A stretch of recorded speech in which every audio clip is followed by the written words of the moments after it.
That's right, Nikki. I spoke to a former coworker and friend of Joseph DeAngelo, the East Area Rapist suspect, and he says DeAngelo was meticulous in his work and that he barely ever called out sick from the Save Mart distribution center in Roseville. He also said he was missing part of his finger.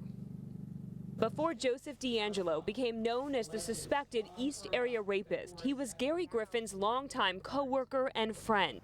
I can't look at him in court because I picture the guy that I was standing next to at work. They had lunch together every day for years and went water skiing together. Now DeAngelo is accused of being a vicious serial killer and rapist. Griffin says as a mechanic, he was meticulous while working at this Save Mart distribution center in Roseville. He was very afraid of being in trouble. Never called in sick. He was proud of that. Griffin also says DeAngelo was missing part of a finger. He said that happened in the Navy.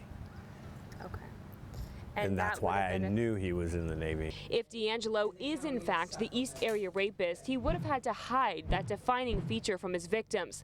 The elusive criminal always wore gloves and masked his face, a face Griffin says was not suspicious. I'd never seen it in his eyes. You know, like Manson, if you see an interview with Manson, you see it in his eyes, the blankness. You know, and no emotion. A suburban grandfather, former police officer, and co-worker, DeAngelo's life is coming into focus.